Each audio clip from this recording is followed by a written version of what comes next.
காப்படி பச்சரிசி இந்த உலக்கில் ஒரு உலக்கு ஊற வச்சுக்கணும். வேணும்னா கூட நிறையா வேணும்னா எல்லாம் 2 உலக்கு 3 உலக்கு போட்டுக்கலாம். இதில் ஒரு உலக்கு இப்போ நான் போட்டிருக்கேன். நல்லா அரை மணி நேரத்துக்கு இந்த மாதிரி ஊற வச்சு களைஞ்சி வச்சுக்கணும். நல்லா மிக்சியில் அள்ளி போட்டு அரை மணி நேரம் ஊறணும். நல்லா அரிசி மிக்சியில் நல்லா அரைக்கணும் நைஸாக போட்டு. அதோட உளுந்த பருப்புலாம் கிடையாது, வெறும் பச்சரிசி மட்டும்தான். அதில் சோறு மட்டும் நல்லா 2 ஸ்பூன் போட்டுக்கணும்.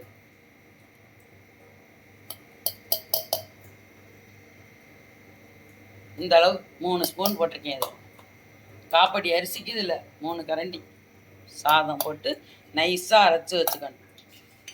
இது மாதிரி அரைச்சிக்கணும். கொஞ்சம் உப்பு போட்டு அரைச்சிக்கணும். கொஞ்சமாக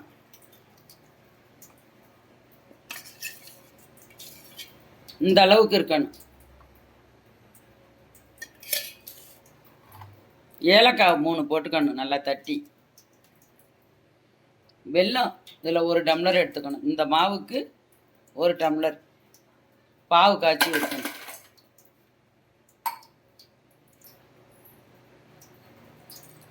அரை டம்ளர் தண்ணி ஊற்றி நல்லா கொதிக்கணும்.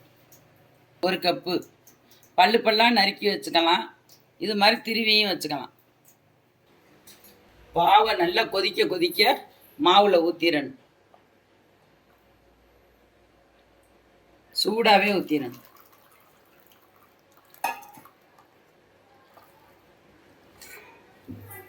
இந்த பக்குவத்துக்கு இருக்கணும் மாவு. நெய் 1 ஸ்பூன் போடணும். தேங்காயை நல்லா வதக்கிக்கணும். இதுலேயே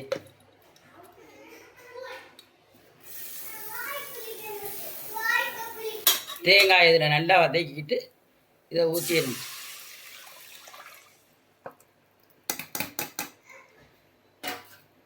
டேஸ்கட்டு தேவையில்லை, விசிலும் தேவையில்லை, சும்மாவே மூடிடணும். ஒரு 15 நிமிஷம்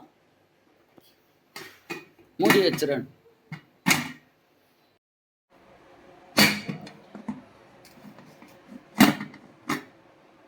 ஒரு 15 நிமிஷம் அடுப்பில் சிம்மில் வச்சிடணும். இது மாதிரி இருக்கும் பஞ்சு பஞ்சா. அரிசி அரைச்சி ஒரு அரை மணி நேரம் மூடி வச்சிடணும் மாவை. இது மாதிரி வரும். குக்கர்லேருந்து இப்படி எடுத்துடணும்.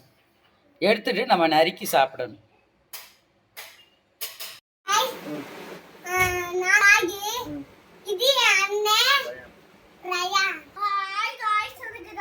ரொம்ப பிடிக்கும்.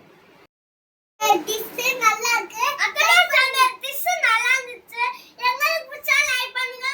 எங்களுக்கு பிடிச்சா லைக் பண்ணுங்க. ஷேர் பண்ணிக்கோங்க. சப்ஸ்கிரைப் பண்ணிக்கோங்க. எங்க அத்தம்மா செஞ்ச டிஷ் நல்லா இருந்துச்சு. இத சப்ஸ்கிரைப் பண்ணிக்கோங்க. ஷேர் பண்ணிக்கோங்க. உங்க வீடியோ லைக் பண்ணிக்கோங்க.